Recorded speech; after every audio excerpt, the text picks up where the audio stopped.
for a total of $500,000. And that's obviously stayed, and we're carrying that through to this plan as well. So if we have a big plan coming that's up in the air, including very big questions about what entire buildings and campuses are used for, does it make sense to be putting 40 million into Walker right now? That's not in the Walker. near term. That's not considered for Walker. That's an earmark for the pre-K center. Whether whether it happens at Walker, which is where it's scheduled to be today, or it'll get moved to Oaklawn. That's why Oaklawn was there, just as a reference point, because we knew people would ask about Oaklawn. The clarity is that the preschool, it's a new building, whether it's at the Walker campus or at Oaklawn, it is a new separate building that is specifically designed for preschool use. And is any part of that investigation whether the pre-K should remain distributed in neighborhoods? That's how we already got to that. That assessment was already done and concluded that we were building a pre-K center. Okay. It's been a It's couple of tied to years. the decision to build the new middle school too, right? And the only reason that Oaklawn is a part of the consideration is it just landed in our lap the way that it did this fall. Otherwise, it would be full steam ahead at the Walker site. Okay. Is there any consideration to doing two, like one on either? I know then we're in the Walker Buford same situation, but driving little kids around. I would say that too would have been a part of the assessment work that was done previously. I kind of inherited, it was done. I asked questions like that myself. But yeah, it was already determined that it would be at the Walker site until the FEI site came into the conversation. It was done Walker, period. FEI shifted that conversation, and then Oaklawn became the secondary location.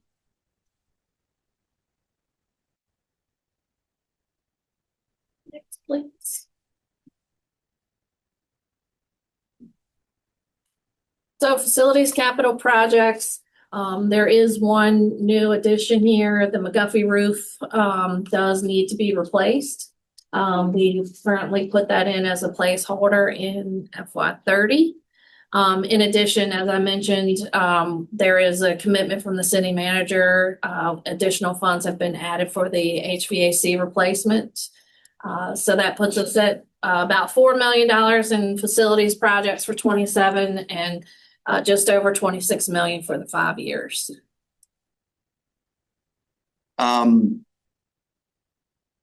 Solar funding goes to zero. Is that because wait, that's not here. Oh, well, because it's zero, I guess. Yeah, so that is it currently zero. Those funds have been deployed to other projects such as bypass, and I think it helped with K-Tech, I think. And then there's a bigger discussion about solar in general. Does that mean we're doing PPAs in the future, or that we're not rolling out solar in the future? We're investigating PPAs. So that too would be something you would see more of, or we may go back to allocating specific project by project. But that's to be determined. Okay. Everyone thought when Chrissy referred to the bypass, we meant the solar panels on the bypass fire station. Correct. Thank you. Sorry. Thank you. Want to be clear of what the Fair point point. means. Yes, fair point. Thank you. So we've been investigating PPAs for a while now. Is there a process to follow on that, or is there a estimated time we'll be done investigating PPAs or do a PPA? So I would say that we have done our due diligence from a financial standpoint. In terms of, can we do one? How would we do one? That kind of thing. When we use tax exempt bonds, that adds a whole additional wrinkle to what we can or cannot do with a private business. And so we've done that piece. It has now been handed off to sustainability, who is working through the details of a potential contract. Okay, so should we expect that process to wrap up before this budget is adopted and a decision will be made to either? We can get you more clarification. I don't know the answer to that. I do know there's things that have to be worked out with Dominion and other partners, and so they're working on that. Okay. McGuffey roof replacement, at the risk of angering the artists who I love. I don't see a connection to comprehensive plan on this item. And I've dug into it much. Where does this sit in the comprehensive plan? Um,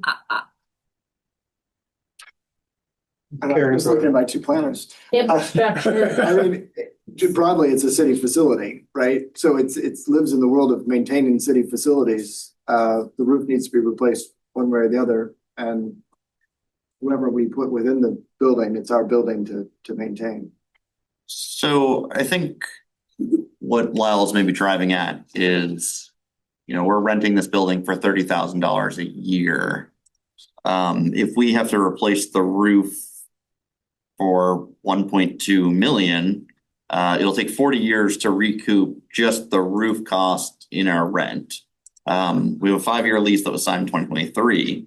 Can we maybe expect revenue coming into the CIP from our tenants there to defray this cost after that lease? that would be a policy I was gonna decision say, from council. We're in a policy conversation now, and you would need the council to make that determination. Because as it relates to the arrangements that we have, those leases are set in regards to one, yes, they're city facilities, but also the partnership and the opportunity for whatever is happening in that building for community enrichment or what have you. So that will be part of their assessment as to, do they feel comfortable replacing a roof on a building that's owned by the city being used in that manner for the leasing amount that we charge? That's policy. I hear you, but. I'd also suggest that if we're looking for schools to temporarily put people in, we do own a whole other school building very close to downtown and connected to bus routes and such. I'm aware. Any other questions on this? Public safety, again, not a lot of changes here, except for the mobile data terminals. And that's just basically a cost escalator, not additional computers. Most of the accounts here, most of this equipment is very expensive. And so rather than trying to do just the lump sums all at once, we do try to spread those out. So that they're able to make small replacements during the year in a more cyclical manner than all at once. So that's why you basically see these recurring amounts. Except for fire trucks. I just had a question on fire trucks yesterday. Our fire trucks, the ones we purchase, are custom, expensive, and my understanding is it's a 2-year lead time to get them. It's a challenging market. Physically, a lot of what we do in the city is limited by the very large fire trucks that we have difficulty purchasing, and then fitting into our very old and small city. Is it possible to fix this? So I do think that you might know more than this. What little I know, we might have to get you some more information, but I do know that they are exploring other options. I believe there's different ways that everything doesn't necessarily have to be custom now. And so I think there are some off the line trucks that you can buy at this point. And I think they're working through those details to see what may or may not work. Yeah, I would say that's the focus has been on how do we cut down on the lead time, but the lead time is market driven. That's just a matter of the various parts being available, getting to the suppliers to then do what needs to be done. We're not looking at shrinking fire trucks. That's not something that we've considered, I would say. I think the reality is that we have been able to confirm that we have not found it impossible or impassable for any truck to get where we need to go, including my ride along this year. I found our team doing things that was amazing for what they can do with a truck that big. So we have not approached that conversation specifically, but I would imagine if it got harder to procure the equipment, we probably would have to do something else. So what I'm hearing is we're gonna revise our standards and design manual to reflect that new streets can be similar in design to our older streets, if it's not a problem for fire. So I mean, that's the didn't say that. constant issue of with all these site plans is that fire shows up and says, actually, Sure. we can't do X in here. And I think it's a combination, but one of the issues that is, I mean, there's this sort of philosophy like, you know, roads, where we're going, we don't need roads. They're so big. I mean, sorry, your fence is gone, buddy, but the house next door was burning down. That's part of the process. I mean, that's part of the process, but it has been, I get the sense that it's limiting in some of these places to that, particularly with the sublotting and the moving around of access to where we are, that the size of the truck and the design and its relationship to the design manual is going to become more and more of a thing.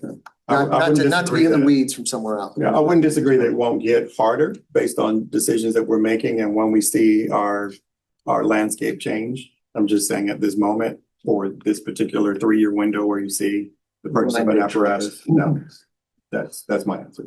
So it's a little concerning to hear that fire is not at all looking at shrinking trucks, since, I mean, going back to when I was on the place design task force and Emily Policio was deputy chief, the fire said that they were looking at trying to. When I at say least- looking at, I mean not making a change to the order.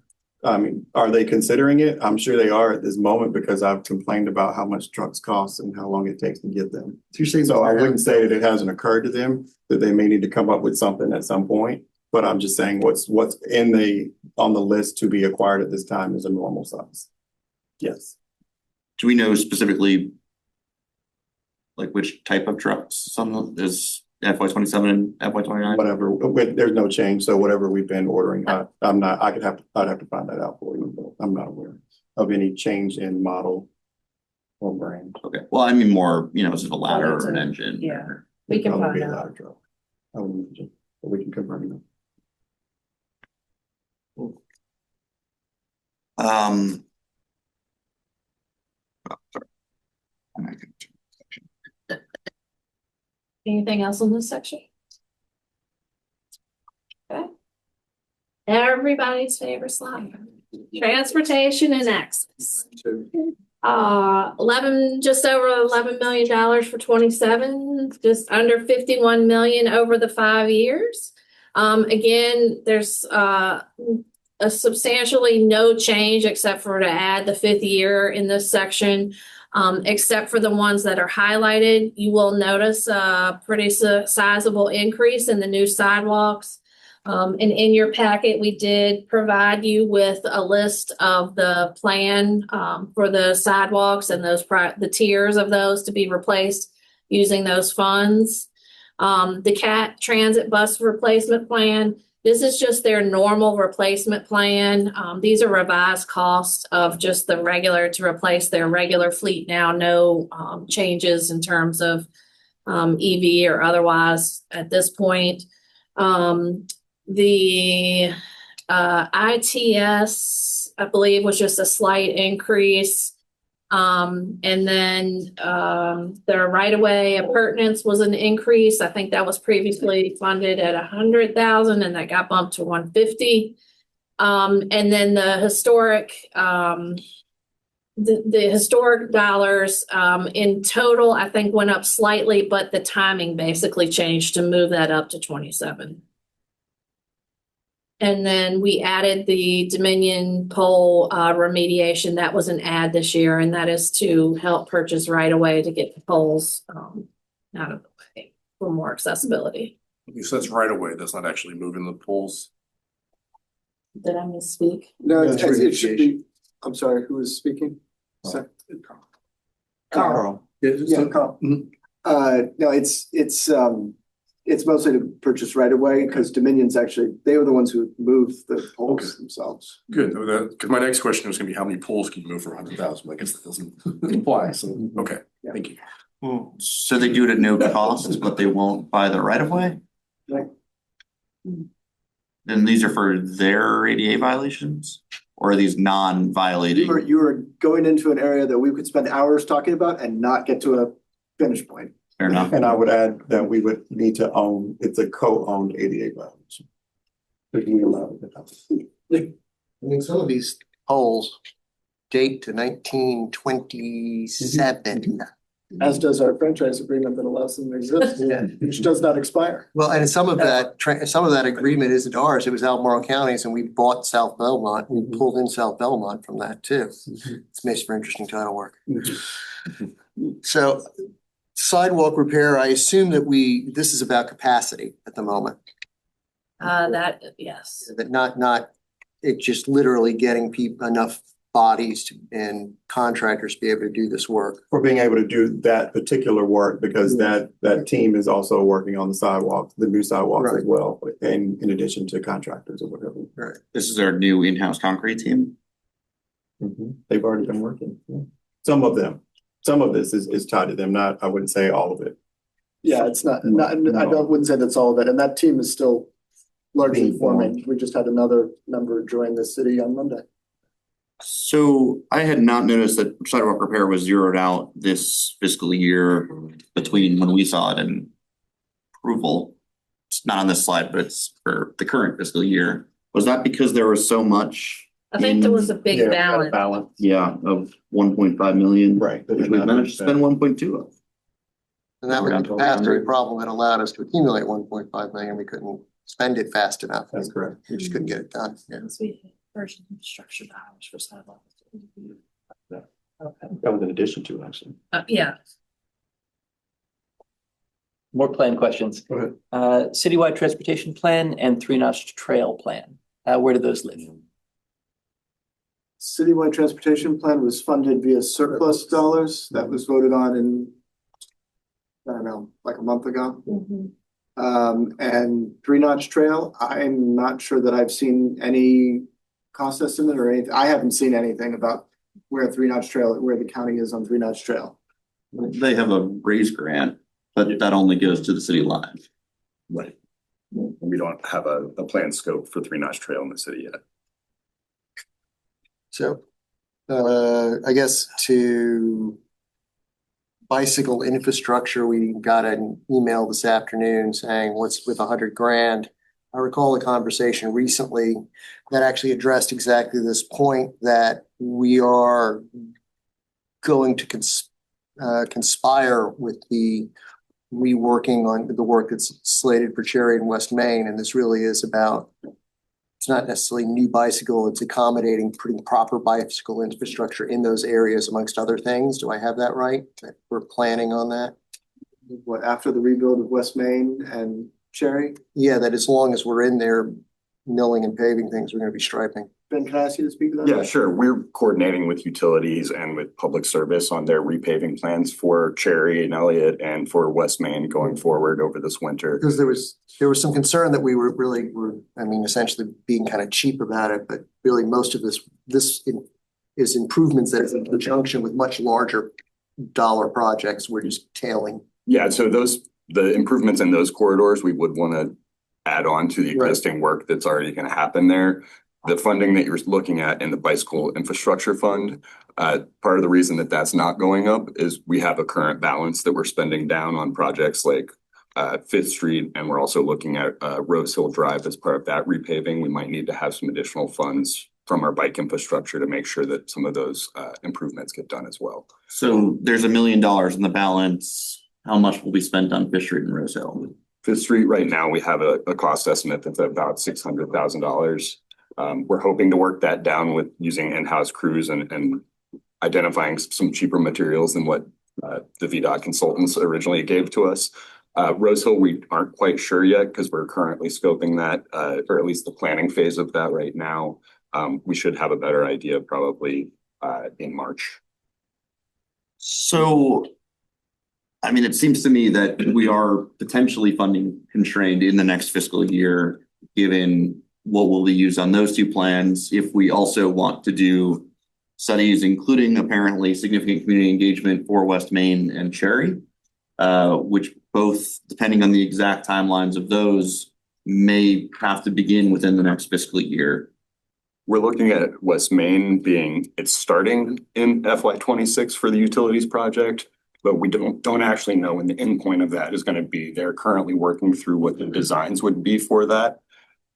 They've had to rework some of their designs, and we'll have a better idea of what the endpoint will be, but we're expecting that at the end of that project, public service will come back and do a repaving through that corridor that will allow us to put in the final striping design for it. That puts us at a time frame of having a few years for us to go in and do that work. And right now we're trying to focus on the work that we have already started doing the planning for, get that done, and then we can come through with a scope for what we do with West Main, what we do for Cherry and Elliott, which seems to be on a similar time frame in terms of when they're coming through that corridor and when we'll do repaving. Well, I mean, you say a few years, but this budget goes through 2 years from now, right? Mid 2027? That we're reviewing? Yes, but we're looking at like 3 to 4 years from when that needs to be done. So we have a little bit of buffer. And that includes for the Central Water Line project? Yeah, Central Water Line project, I believe, is like 5 years for both phases that are going all the way across the city. So, But they're repaving as they go, right? yeah, so they're going to be doing patch repaving. Most of their work is going to be along the parking lane. So they'll be doing patch repaving as they go. We're working with public service to see if there's going to need to be more thorough repaving once they're done in there, because once you disturb one part of the pavement, it sort of impacts what's happening on the rest of the street. So we're going to try to make sure that that is lined up correctly over this winter. Okay.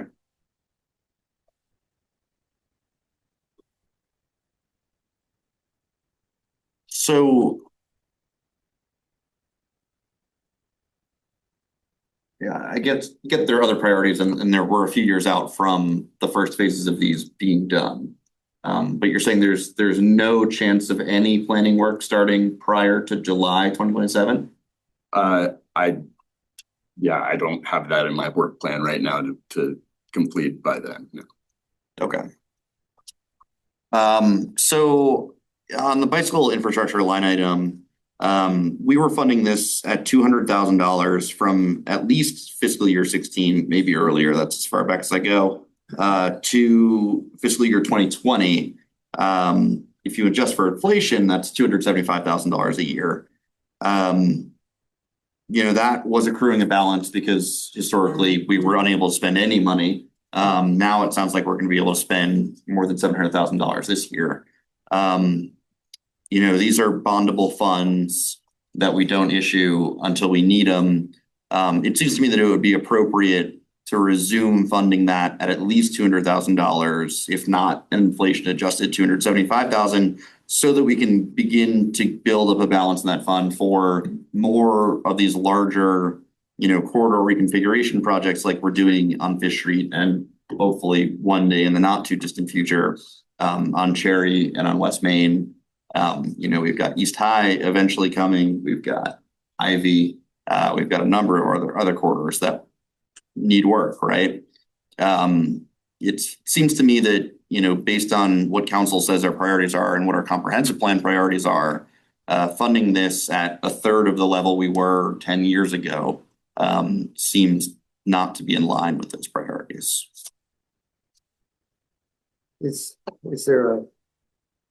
there a concern that we end up in the same situation we were, that Well, I mean, there's a difference between going years without spending any money at all or having any plans to spend any money at all or ability to spend any money at all. And now we've built up a bit of a balance. We're finally spending 6 figures a year, even high 6 figures in some years, and building up a balance in order to spend, again, money in larger chunks, right? Yeah. That we have a pipeline of projects, even if it's a little longer. And like we do in, many other items in our CIP, we have a policy or practice of building up money so year by year with steady funding so that we can spend it in larger chunks. I just want to point out the new sidewalk line. Yes, I think new sidewalks is great that we're finally funding it. What's different about that line and the bike line? Well, that we're finally funding it. We're making up for all those years. Number every year. Because we're building towards a specific plan. Yes. And what we used to do, which as I recall, there was oftentimes this very similar conversation about sidewalks at this table, that we had a flat line and we said, we're going to come back and we're going to put together a specific plan of how much we're going to spend every year. And we're going to tie that. And that's what you're going to see in the CIP. And that's the approach we're taking now. We're trying to move away from kind of squirreling away dollars in accounts and move towards specific plans of investment that we're tying specific dollar figures to. So we're getting away, so moving away from the layaway plan. Correct. I mean, I think that's great for when we have more than 2 or 3 years of a project pipeline, right? When we have a 6-year planning process that we got OEP funds to do sidewalk prioritization that works. Otherwise, we, are gonna have 3 years of projects that are using old funds, and then we're gonna have some new projects pop up that we haven't thought of yet. And there's no placeholder for it in the CIP. And I think that's how you end up with your tail years in your CIP having much lower funding amounts, and then oops, all of a sudden, we're tossing $100 million school reconfiguration process that was never on that 5-year, that 5th year of the CIP, right? So that was prior practice that you're referencing. Well, yeah, I mean, hopefully that doesn't happen again, but Just that give me a little rings bit- small yeah, when we no, say, no, well, all of no. a sudden, Just oh, it's give me time a to little do bit. these time. That was prior practice, right? So part of what you're speaking to is, it is about philosophy. I'll give you that. It's about philosophy. And a lot of the conversation that I've had with this team was about what I deem to be rather inappropriate of how we would tuck away in the CIP categories. One, because we never believed that we could come back and get a yes from the budget team to get the money we needed to do a project. I have worked very hard to eliminate that from the practice of what drives the conversation of believing that we can't come back with a solid plan and get it funded. What you're seeing here, and as James alluded to with the new sidewalks plan, it was me standing before you a couple years back saying, please don't try to give me more money because I can't do anything with it. I remember saying that. And that was meant to really get your attention on, there's the planning aspect of what needs to come before you with the ask for increased funds. I think what we're saying to you in this bicycle infrastructure lane is we're working on it. We're not there because we've been working on sidewalks and schools and other things, ADA transition plan as well. Trying to get those numbers right so that what appears in the 5-year plan is more accurate as to what we need money for and what we're going to actually get done. That has not been really what has driven it. I'm not saying that we didn't do it right before. I'm just saying that I'm choosing to push for it to be done differently. And that really is what this now reflects, is that the money is there. I could simply take your request and go back, and me and Chrissy could figure out what's a good number to plug in there. And we say, we'll put in $300,000 for 28, 29, and 30 and make you happy. Well, but I think what we're hearing is that there is a pipeline of projects that will be coming in 29 and 30. But we don't know what he the hasn't given dollar me that amounts list are. yet. He's not there yet. But what he knows is that he can give me a list now and get the funding that he needs because the new sidewalk line and a lot of other things came at his hands. I think if we were just to start putting numbers in the boxes again, we're just putting numbers there that we don't know tied to a project list or even are possible for us to get done, that we would have an inability to spend that money that particular year because we need to take that line in proximity to everything else that we're trying to get done as well. If there's a capacity issue that could interfere with our ability to spend, that's the reason why the thing to remember about this is a 5-year plan and we revisit it every single year. So we will be right back here next year, probably, Ben, I'll be asking. putting a number in one of these boxes for one of these years at least. So I think that's really what I'm projecting and pushing forward is a different approach to, I'll say, rush into putting a number in the box for a number to be in the box. I want to make sure it's as close to the right number in the box associated with projects, which is why we share it with you, the list that you got this year for the sidewalks, because I wanted you to be able to see what sidewalks are actually going to get done, because I've been waiting on that list too.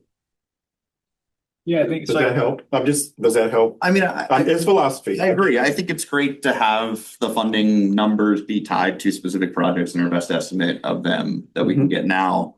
I guess I'd say I hope that we can get at least placeholders for the projects that we know are in the pipeline by the time this is adopted in April. We can put that on your list. Yeah, I was just gonna add, I think, so what I'm hearing is that the reason why the bicycle line is what it is because there's not like a list of projects with cost estimates associated. And, I think the new sidewalk, it's really great to see specific projects in the plan because it's like tangible.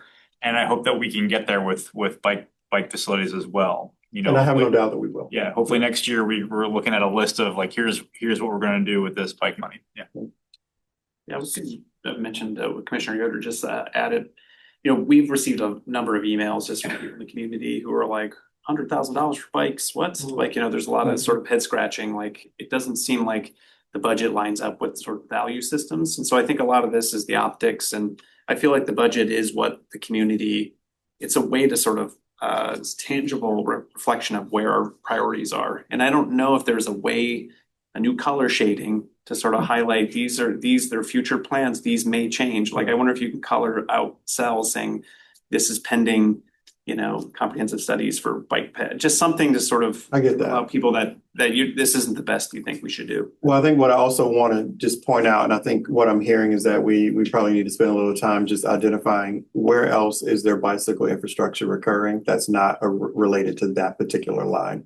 Because we are doing other projects that do have abilities to touch the fact that we're working on bicycle And maybe it's an infrastructure. asterisk with a footnote. Yeah, And maybe there's saying that there's already a surplus that's being tapped into, just again, so that the general public feels that bicycles are a priority. I can see that. We need to help visualize what progress we're making while trying to get to a place of having a bigger number in these boxes that are tied to projects. I can see that. So yeah, on that note, we have now $150,000 a year in citywide traffic engineering improvements. We're continuing to have $100,000 in neighborhood transportation improvements. I think those are the funding sources we've historically used for things like our quick build program. I think the goal of the quick build program would be that we validate that some things work, maybe some things don't work, and we change up and do a new thing, and then we eventually lay some concrete and harden them. Is there money to harden them? Or is this funding them at the level where we can still only keep putting down paint and plastic? When you get to hardening them, they have to move into one of these other lines. Okay. But none of the other lines have any money for that yet. Not being saved for that, no. Okay. Because we'll take those projects when they mature to that point. Okay. And then I guess on the flip side, we have small area plan implementation still being funded at $200,000 a year. This is the fund formerly known as SIA implementation, immediate implementation. There's now $1.8 million in authorized but not issued funding in that pot. We did manage to spend $200,000 a year or this year on that $200,000. I don't know what we spent it on. But I think maybe the bridge over by Jordan Park or something. No. Or maybe the new bridge by South First Street. That hasn't been done. That's what's about to come out of that pot. Okay, To get that bridge, the Pollux Branch Bridge done. that's coming out of the 1.8. Is that gonna be most of the 1.8? It'll be a big chunk of it, Okay, unfortunately. all right. So we're gonna keep funding that at $200,000 a year with no specific plans. Well, that's different. That particular plan, the strategic investment area was a policy action. That's different. It had its own individual course of it receiving $200,000 a year. The fact that it built up money over time is why we decided that we no longer wanted to make it just exclusively tied to the strategic investment area, but then available to implement small area plans. So now the reality is for us to figure out how to spend it, which is why the implementation fund has at least 2 sizable earmarks to it right now. So what you see is just what's sitting, but it's going to be spent. And then the $200,000 a year is now just to make sure that we get moving into identifying projects. We have not been doing that, yes. Okay, but we will be identifying projects. And that is why I can That's tell you totally this, fine. because it's on my target list. I don't like squirreling money away for no specific reason. Okay, It's not infinite. I mean, that's also bondable, so. But, That project, but not everything we might do. fair. And then street milling and paving. We're starting to see this get My other favorite subject. really significantly untethered from the historical amount we've dedicated to it and the amount that we get from VDOT each year, which we do. I think everyone forgets this. That's not our budget for street milling and paving. We get $5.6 million from VDOT every year for street milling and paving. So why are we going from Well, for 1.25 maintenance, for maintenance? which one is point- a whole nother budget in the general fund. 2.5 million this year, which is already up 25% over a few years ago. And we're getting to $2 million in year 4 here. Because we project that we're gonna get more milling and paving done. And Is we that also have because a we're big balance. targeting a higher paving quality index? Check that to be sure. Which I, don't wanna last give I you that checked, the and answer. the documents haven't been posted in a few years, but our paving quality index was above our target. I don't think it's that. I think this is about getting more done, because that's been the pressure point that I've made. Getting more done because there's a backlog? Mhm. Okay. I mean, isn't a backlog, a list of streets that are below our target pavement quality or For various towards the bottom of the reasons, yeah. quality, right? And then moving up our aggregate pavement quality? I guess the question is, are we making a policy choice implicitly to increase our target pavement quality? No, I don't believe that's the case. I think I believe some- we're just catching up. And I think some of the backup is related to sidewalk work that needed to be done in advance, is it not? I don't know off the top of my head, but I think our Wow. index will probably increase just as a matter of getting more done, but I think it's also because we need more done. And we have not been consistently doing that. And that is part of the question that came when Public Works came before us to meet. And one of the conversation points that I did request follow-up on is that subject specifically. I was gonna say that Okay. probably should be highlighted yellow. Yeah. Mhm. Question about ADA and equity. ADA is our equity project. That eats up the pie. How long is that pie going? It's That's not even close okay, to the what big is pie. needed. I see. Mhm. That may be a nice slice, that 5-year plan. The result of the ADA transition plan was, I want to say 150 million across the entire city for issues collectively. That $2 million a year was a request that I made in putting the budget together to council to indicate that as best effort. Has been part of the conversation I've had with them. For the concern that other communities have had the Department of Justice come in, and you don't want that, I assure you. Because what they do when they come in is simply tell you, now you must do what you already knew that you needed to do, and you do it on our schedule. And when you do it on our schedule, it doesn't matter how much it costs. So a lot of the things that we're talking about moving around, I would have to shift to a bigger number in that 5-year plan to meet their settlement agreement, because we will be signing one if they come, because our issues are that significant, and a community that's been around since 1762. We got a long list of issues, and it doesn't matter that you've been around that long. It doesn't matter that the agreements that we signed were in the early 1900s. None of that matters. When the law was changed, we were supposed to start working on it, and we have not chosen to do it. This is the beginning of doing that in a real substantive way. And again, that's just a crack at it. That's not where we need to be. I will say to you that number,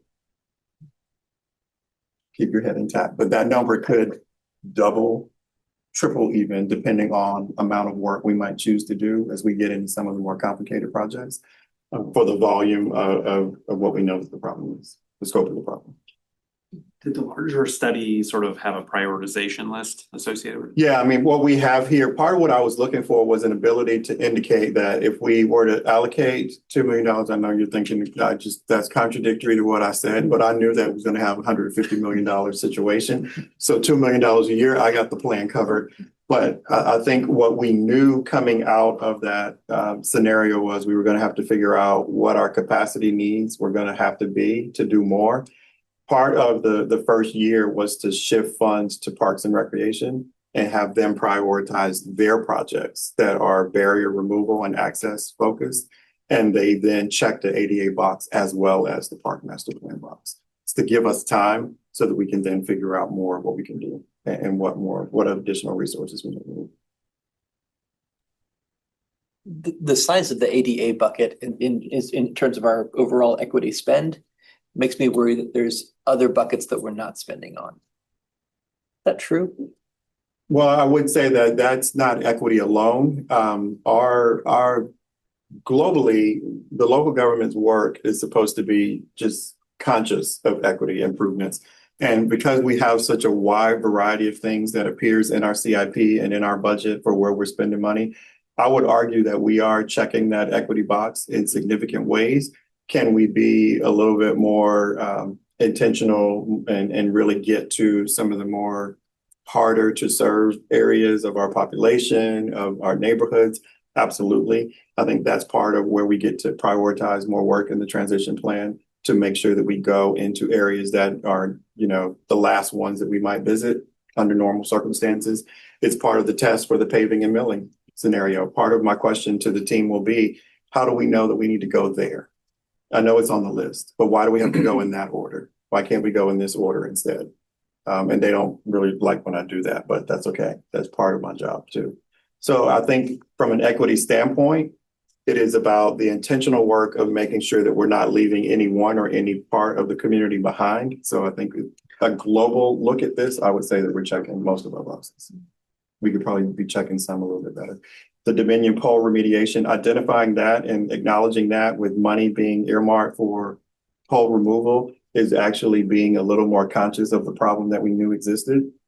And we know it because we walk on sidewalks ourselves. And if 2 or 3 of us are walking together, we have to move and we're not in a wheelchair. So we know that there's a problem. Does this include school related?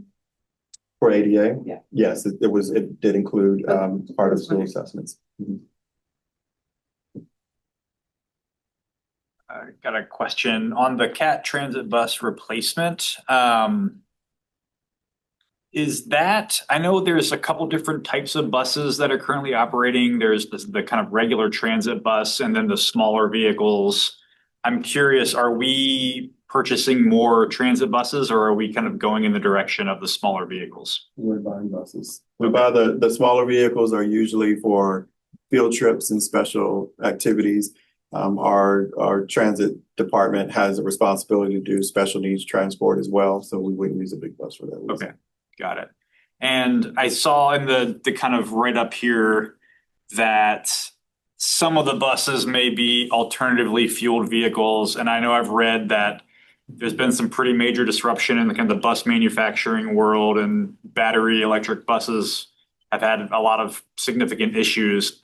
So are we kind of sticking with the kind of tried and true buses, or are we doing anything new and potentially expensive? So we have a commitment to convert our fleet. That's council action that's already been taken. We have a period of time before we start actually procuring those buses. We have had an internal conversation about discussing that more with council after Councilor Fleischer joins, and then begin to take a look at what is the concerns that we may have, the constraints that may be there, maybe a reason to adjust the schedule, not to stop a plan to convert, but just adjust the timing of it. Okay. So to recap on where we are, the CAT just submitted a no-low grant to the feds to improve their facilities on Avon to accommodate electric and hydrogen fueling. If they get that, that will pay for the fixed costs of that. Okay. Not the buses themselves. Which we've been informed that we did not get.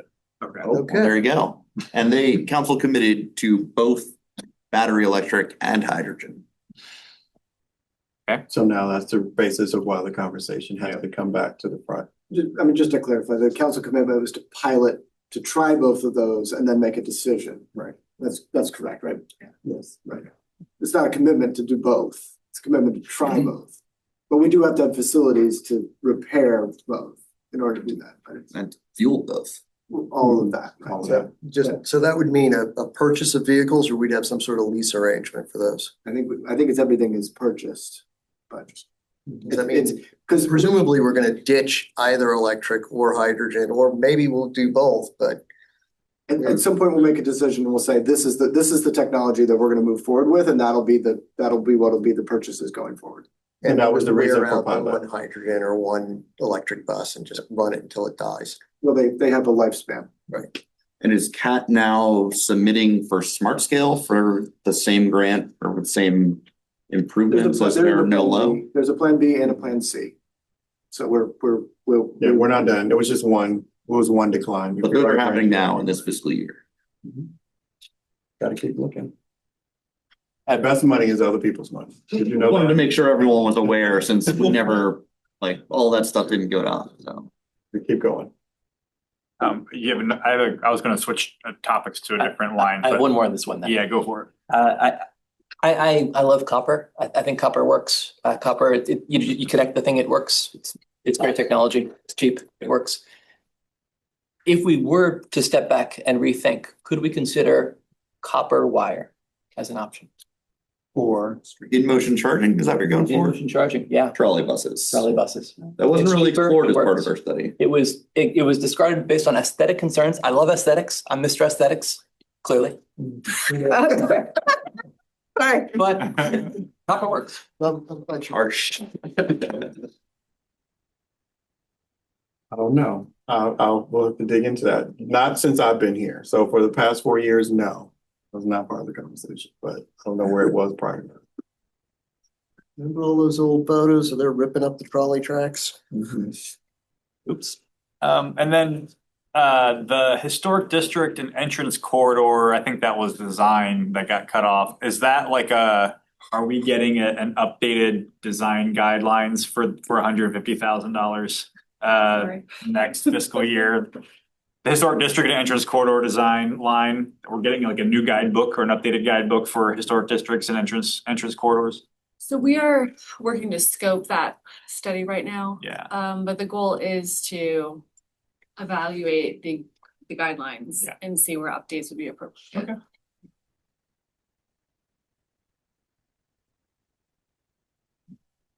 Any other questions before we leave this slide? It's the big one, we know. We knew that. Okay. Parks and Rec, so there's a lot of yellow here, largely because we are still waiting on specific plans. That is what we've termed this year callbacks, to look at details and plans before we nail down numbers. On both the master park plan, the downtown mall management plan, tree plan, and also just downtown mall infrastructure repairs in general. The city county park maintenance, so that is a new request this year. Typically what happens is for any of the jointly owned parks such as Dardentown, Ivy Creek, if there's work that is planned, that both the city and the county put 50% of that in their budget. The county has approached staff and asked for an opportunity to just have a pot of money for general maintenance so that it's not, specific. So we're getting more details, figuring out how that might work. So that's why that is yellow as well. And let me just add, the first two lines being yellow and they appear as placeholders is because we are expecting that we will have actual numbers by year before this budget cycle closes, because that was the request that I made. So is the tree management plan line item here? I guess the question is, council sort of approved or at least saw that plan. Are we moving forward with phase one at some point in the course of this? That's what that reflects. And then phase two would be 5 years later, or I guess I don't understand the staggering of all this. I think what we can make sure you get is parks can share their information for you to be able to take a look at that, but that reflects the actual tree work getting done. It's like removing a boss and replanting it. And that was the schedule that they came back to us with. So they made adjustments based on, I would not put placeholders in for them to force them to go and give me real numbers, and that's what they came back with. And so we separately have an active life cycle management. And I asked that question. We're gonna get an answer on that one, because my question is, do we need that to continue while we're replacing them?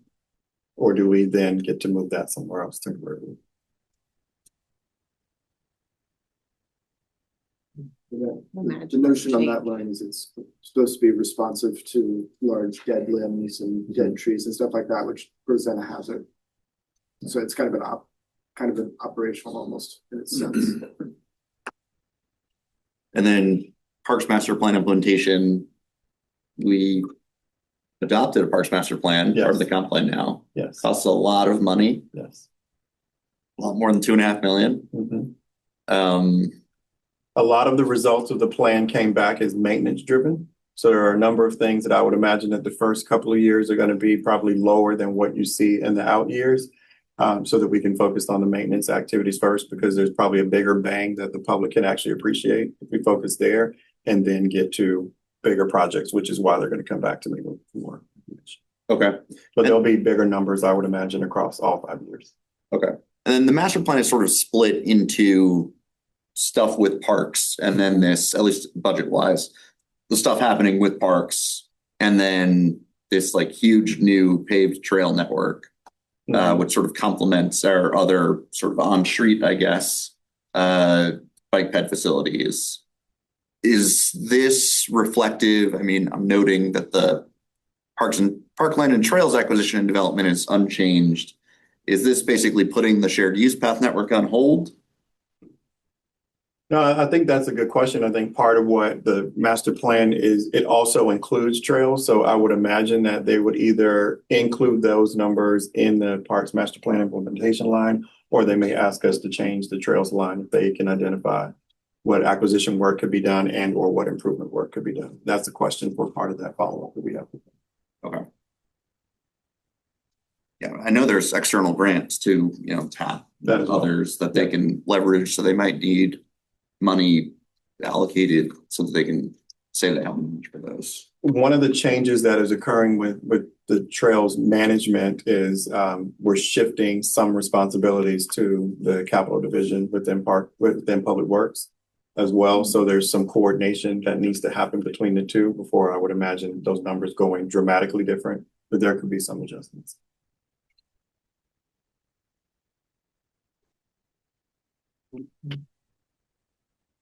Asking is stupid question. How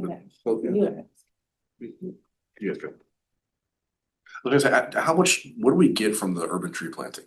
Is that 5 trees? Is that 10 trees? Do we know? 120? Yeah. Yeah, it's a significant number. Is it okay? Yeah. All right. And this is probably way out there, but I mean, is there any budget for the trees back in West Main that we lost? I think we lost over 10 this year. Is that something that is going to come when we redo the repaved West Main Street, or is that just?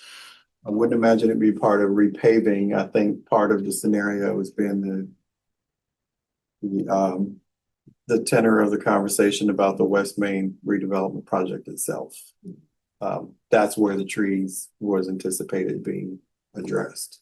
And since that was taken off the table, it's a matter of it getting back on the table again.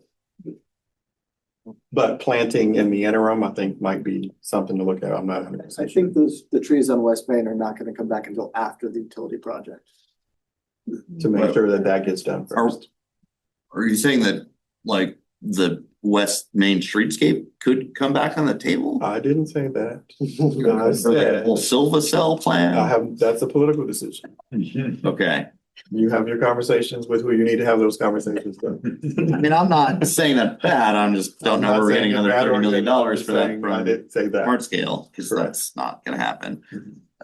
So maybe we should just put some trees in the wells that we have. I think there's an order to that particular process, and I would imagine that staff would come and ask me, do you want trees in all those holes, or would you want to confirm that we're not going to be doing more to the street first? So I leave room for that question. That loop. I get it. Looks like you zeroed out the ash tree line item. Is there a reason?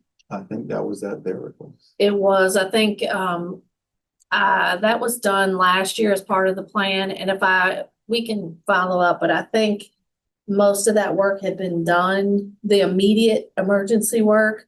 And we shifted the funding and increased it a little bit in one of the other lines. I think it went to the urban tree planning. Yeah. So all the dead ones are dead, but we're gonna keep inoculating the ones we save. Probably, as a strategy. So, It's like a lot of that money was just taking down the ones taking we're them gonna follow. yes, very much. Yep.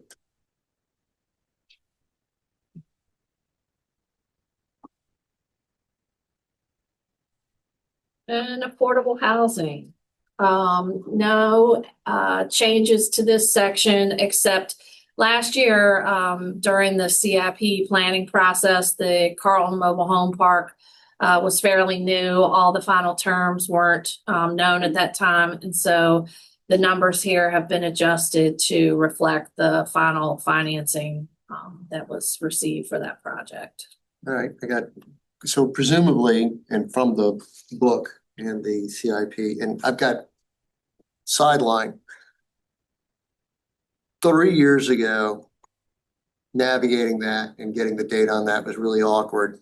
Last year it got way better, and this year I think it's just a whole nother level of smoothness on the budget book and the CIP and Thank you. accessing things and figuring out what's where. I think it, you know, it was pretty good last year, but this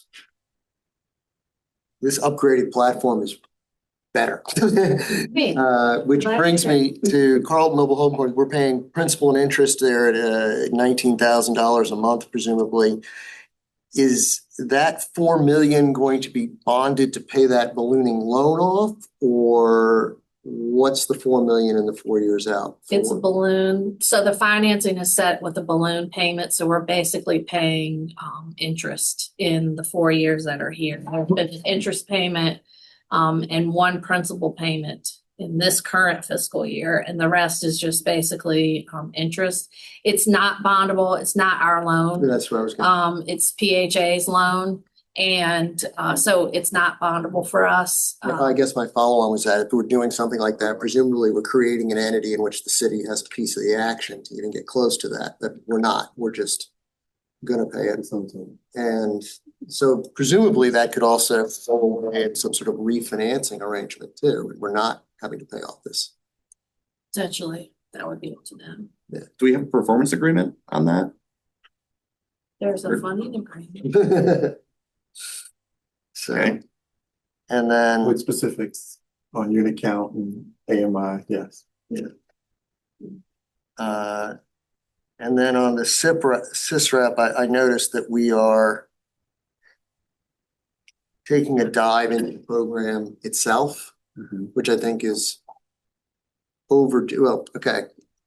I think it's overdue for a couple of reasons. Some of them are way in the weeds because the present structure was of how this is funded and works was worked out in the basement conference room when Mike was the acting city manager, between him and me and Brenda Kelly yelling at us to stop talking so fast because she was trying to take notes on her wall. So, you know, that arrangement there has been needed a re-examination for a while, just because it's the original thing was clunky. Our fix to it wasn't quite right, but it was the best we could do with what we had. So I'm glad to see that that's done. I guess it's a policy decision if we start upping that number. That also means how much. And changing the mechanics of it. Yeah, and can John have manage the throughput with the current housing stock that we've got? Right. We're deep in that item and actually had a big conversation about it earlier today. Yeah, and then I guess my other would be on the Affordable Housing Fund. I'm just going to be a broken record on this on the capacity piece. You know, we went from the department, now we're down to, you know, Madeline being focused on that. And, you know, I mean, unless you want, putting anything else on her desk, it's just going to result in, as I said in the Hackney, scanners like explosion. So we didn't lose the second position. So we will begin recruiting at some point for the second position and have had conversations about expanding the staff to do it. Because I mean, as we put, one of my concerns about the staffing of it is that the less staff we have, the fewer projects, right, the bigger they get perhaps, but it doesn't really, you know, produce a ticking, you know, a ticking through process if we can be doing a lot of these things that are on a much smaller scale. And it's not just the projects that we're doing ourselves, but also the things that we're investing in and then the responsibilities that come with tracking those. We've always understood that we would be adding to that team. It was just a matter of that catching up and the zoning ordinance being stuck for the moment that it was stuck. Now we'll see what comes as a result of it being unstuck. Yeah, at one point we had a conversation about dedicating, in addition to the 10 million, a certain amount dedicated to staffing on that. Then 10% is what the affordable housing plan says. Yeah, that's what it says. So essentially another $1 million. And then does this 1.5 million, is that inclusive of the designated recipients that you have generated, the designated necessary services? Oh, fundamental. Yeah, fundamental, yeah. Yeah, fundamental will be in addition to this. Okay. I have a lot. Low barrier shelter, is the Salvation Army item correct? Is there a new item related to this topic? So that item that's a construct related to Cherry Avenue, that location exclusively. And it's a matter of whether or not we would be able to have a facility in partnership with Salvation Army. Our purchasing Holiday Drive technically eliminates that. But because I don't give up on things and try to continue to work on things, it's still there because we have other conversations going. And there might be an opportunity to do something else. That would still be in the service of the needs of the unhoused. Is there a Holiday Drive item that will appear?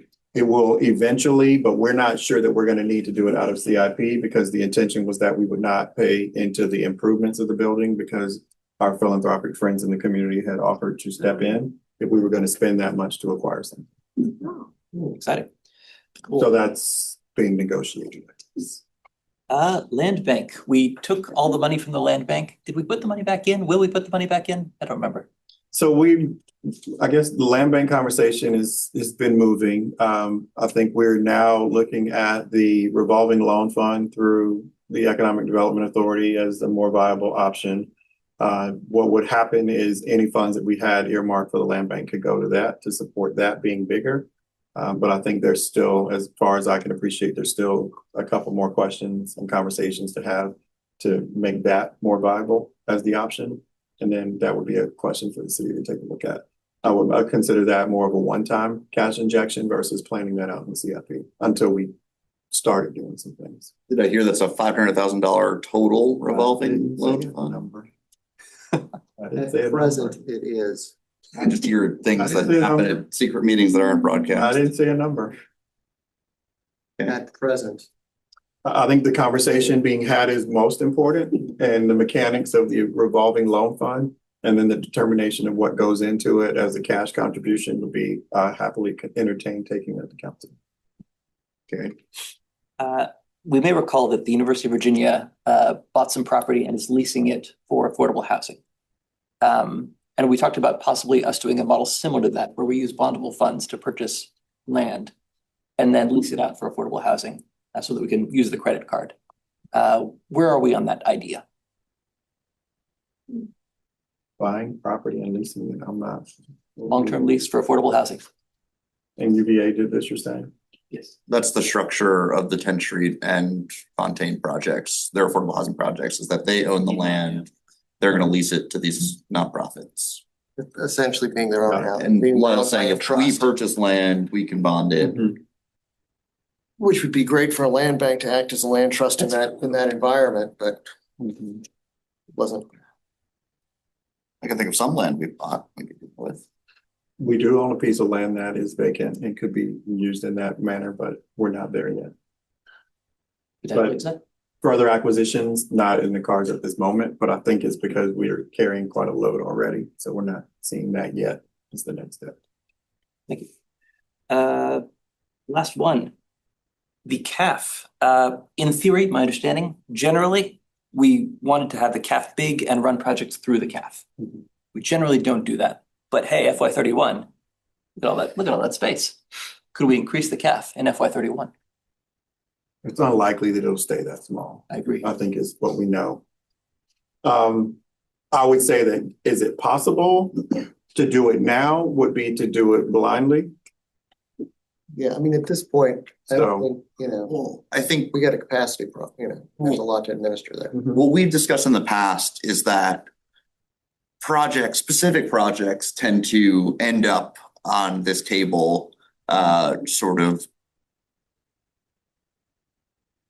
out of the blue to us in a sense. Without a cost benefit analysis or a competitive process comparing projects. We have a table with two providers when we know there are more providers out there. Perhaps beyond the projects we've already committed to, we could and should have some sort of rigorous defined process to decide what gets these large allocations. I think the RFIs we've started to do are a start. The results, the responses to those, I mean, I could FOIA them, but they're not public to my knowledge. We can give you that. Great. That's And not then secret. they're not discussed in any sort of They have forum? not yet. They will be. That's Okay. scheduled. It hasn't happened yet. Okay. Yeah, I and think- who has that discussion, initial discussion is kind of important. Right, and so the part of the affordable housing plan was this idea that we should have oversight structures that became the CAF committee, that wasn't HAC because HAC was populated by people requesting funds. But that became the CAF committee, but then only a tiny subset of money actually goes to CAF and goes through the CAF committee. And maybe we need to expand the purview of the CAF committee or maybe create a new structure if necessary to think about these larger projects as well as that $1.5 million so that these conversations can happen in a public forum and happen at all where we can weigh trade-offs and different projects against each other. Yeah, and I think you and I both said last year and the year before that we need some sort of implementation system for this. I looked at Mr. Sanders and said, we have no idea what that looks like, so. That's why we're working on it. That's right. Pieces that we're working on. Yeah, Let me just, the RFI process, the request for investment process was what was established to make it not blind. That individuals would have to meet a deadline. It was listed as a part of our notice of funding availability that goes out in the fall. And then each subsequent month, there's a deadline for a pot of funds that are available. And then the RFI round is the open period that any developer can submit where they're asking us to consider investment. We have now followed that process for, I think, 2 years. We will be bringing those to council in the budget brief on the 15th. Am I right? On the 15th of August. So that will be brought to them. It will be in the public light, but we can share with you the 3 summary proposals that were received, make sure that that happens. That is the planned process for going forward so that they are considered by council as giving a reaction to what was requested and therefore giving me the indication that they want it to fit into the CIP. That's what I'm looking for. That's the purpose of those briefs as they're being held. Okay. If you're asking for the planning commission to be the stand-in for reviewing them, since the CAF committee scenario didn't work out, and I agree with you, it didn't work out. We can take that to them and let them tell us that's what they want to do. I don't think I there's a didn't say problem that. there. I mean, I think maybe if the CAF committee isn't working, we should fix the CAF committee. That is their purview too. Sure. I hear you, but that's them too. I've already tried. I guess the question is our CRHA projects included in this? Like, were they intended to respond to the RFI or did they? Because I know they have future projects. So their projects, really up until now, the 28, which is the last year for West Haven redevelopment, was all, I wasn't a part of the initial conversation, but that was all coordinated through council commitments and action for that to appear up to FY28. They did recently request through the fundamental process, since they're now on that list, as a, can't remember what did Taylor tell us today, 200 and some odd thousand, as a part of a development project that is being shifted to the RFI process. Okay. So that'll mean 4. Sixth Street Phase 2? I don't think so. I think it was scattered site Scattered because site. there's been no money allocated specifically to scattered site long term. Yeah, so of CRHA projects that I have on my list that I haven't seen any funding anywhere for, Sixth Street Phase 2, scattered sites, and then there's the whole Dogwood portfolio, including the random duplexes they've recently purchased from excess CISRAP money, where I believe the intent was to develop those properties further. I mean, I don't know if they have any concrete plans for any of those yet, but Not that we are aware of, that is not. I guess the question was mainly just where does that eventual request go? Does that go through this RFI process? All of them? Okay. Yeah. Thank you. Any other questions here? Well, actually, I have- yeah, what about your earlier? Yeah, I have 3 questions. Two are on specific projects and then I'll get to that. Friendship Court Phase 4. Yeah. We still have committed funding for. Have we seen a plan for Friendship Court Phase 4? Because last I checked, it was Phase 4 TBD. I would say we're working on it. Okay. As of even today, having conversation about that specific phase. 501 Cherry did not get 9% LIHTC. Now I see has applied for 4% LIHTC. Our funding commitment hasn't changed. Do we know how that project has changed to accommodate the much lower funding amount they're apparently getting? It is being considered at this time as well. I think it Okay. would be a matter of change of project or request for funds, or a combination of the two. But not reapply for 9% next year. I'm not sure. Okay. I think these are the sorts of things that I feel should be public, particularly when we're committing millions of dollars to these projects. I would also argue that we should request and require that we see project pro formas as a part of these funding commitments. So anyway, that brings me to my last question that everyone's waiting for. Yeah. $11 million in cash. What are we gonna do with it? We gotta get it first. We can plan to get it, right? We are planning to get it. Okay. I hope so. Want it to be a little bit closer to our hands. Have we gotten an indication from the Bloom of whether they're gonna choose on-site units or in lieu payments? Yes, I think that's part of why we would. So $8 to $11 million. That's why it's not on the sheet yet. Because it's or, And and it could be anywhere in between that based on any changes or mixed changes. they And might try to exactly do. when is still fuzzy too. Mhm. Gotcha. but in the next year or so. So we're excited knowing that it's coming, but we would love to know when we're gonna see it Okay. and how much. Tied to substantial completion or first lease signing? Certificate of occupancy. Yes. And then the exact amount, because it's set as a multiple of the old inclusionary zoning in lieu requirement under 3412, which is per square foot in excess of 1.0 FAR at a certain dollar amount that then gets adjusted for inflation. Which I'm sure we've been keeping up those spreadsheets, right? Also why we want to wait. I think they're both gonna be well in excess of the caps. True, I agree, For all 3 actually. which is why we remain excited that the money is coming. We know it's coming. And so that will be a pot of money that our future RFI process will have available to allocate through that and not, When our council makes that determination, okay, because I think there's still questions around that. okay. Just want to make sure we spend it within the statutorily required period before we have to give it back. It's my job. We will do that. And then are there other cash proffers that we're aware of on the horizon? I can think of one that we haven't gotten yet, but that we may have received or could receive in the future that needs to be in our CIP. I'm getting a no. No. Okay, so Valley Road or Grocery Extended is the other one that I know we've accepted in my time, obviously haven't received yet.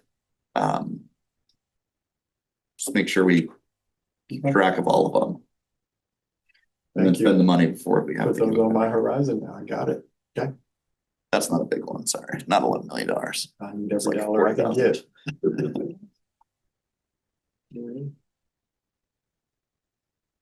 Million here, million there, so we're talking about real money. Anything else here? So last category, it's kind of small. It's the technology infrastructure, the communication, the first one, the 40,000, that's basically funded through PEG fees that are collected and have to be spent on public access. The citywide IT infrastructure, this is an account that we use to help with infrastructure, technology infrastructure that has happened during the year. Most recently, we've used the funds in that account to help implement or to help get a implementation underway for asset management. We also used it for an upgrade to our procurement system at one point. And then our voting equipment is due for replacement, and this was funded over 2 years, and that will be taken care of in 27.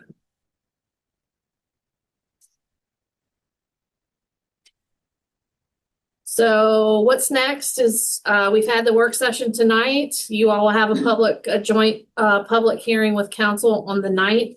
Again, that's when you will frame sort of your formal recommendation to the city manager for consideration with his proposed budget that will be released to council on March 2nd.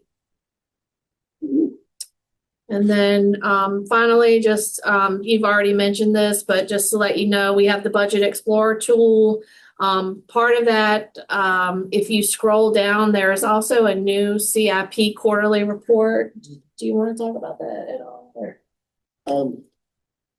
Yeah, and Sure. Have you all what's seen up it? with that $74? What's up with that $74? Yeah, there's a completion and we've got $74 left over to be spent. Oh, Back to the general fund. There we go. Pizza party for the crew. It escaped me, that's all. Sweeping accounts is the thing.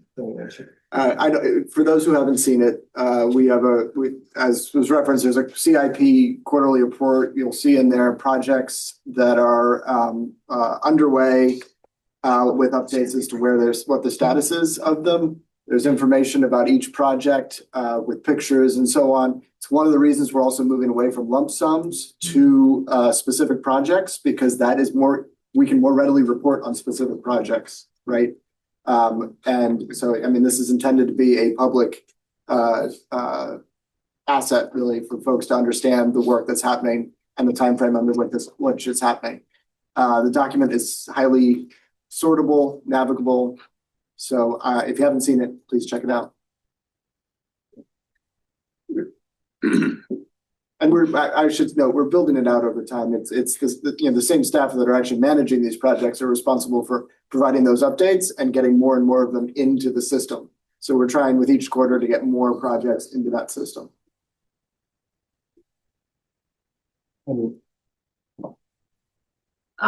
then this is just a reminder of important dates that are coming up. Again, you can join us every Thursday in March for our budget work sessions with council. I should have looked this up, but I don't recall. I think the CIP work session is the 26th, if I'm not mistaken. We will have 2 public hearings, March 16th, April 7th.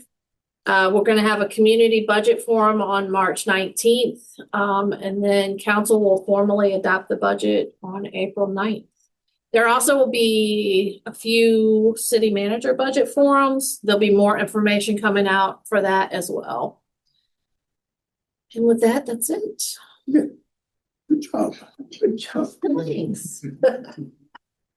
So I planned additional comments, but I think they've all come out based on the questions that you all posed. So I will just simply say that you'll see that you've seen that there's significant cash that's being used in this CIP. There's CIP contingency that's being used, and there's a hefty amount of debt service that is supporting all of this. Balancing all of that is really the task at hand.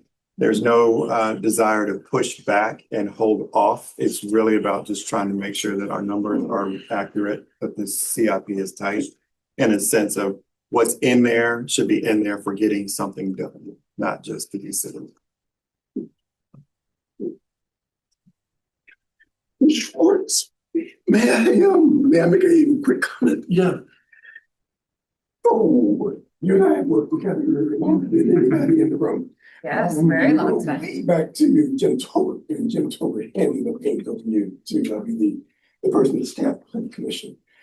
I've been a two-time new commissioner and I've benefited mightily from your mentorship. Thank you. I've been a four-time chair and I've benefited mightily from your guidance and your gentle way of correcting me. And I really like. So let's see. Thank you for all you've done for me. Thank you.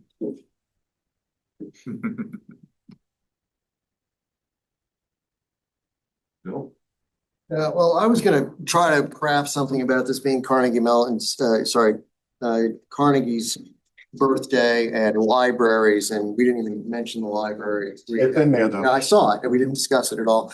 But then I had a blinding flash of the obvious. Today is the 125th birthday of Ricardo Montalban. And I am. We both know Yeah. what that is, right? I noted as I thought about that, and by the way, it's also Jeffrey Hunter's birthday, which is a really super deep Star Trek cut. But going back to Ricardo Montalban, and I do not propose that we go back into this right now, but I noticed that there was no line to reupholster the city council seating with rich Corinthian leather. To which I just want to state my objection and then ask that we adjourn. Second. Okay. I'm Corinthian leather. Rich Corinthian. So who is this person that you referenced? Jeffrey Hunter? No, the first one. Ricardo Montalban? He had a seven. Oh. Rich Corinthian leather. You had to be there. That's right. Yes. I didn't know his name though. I just knew him as the ball. That's his real name. Gotcha.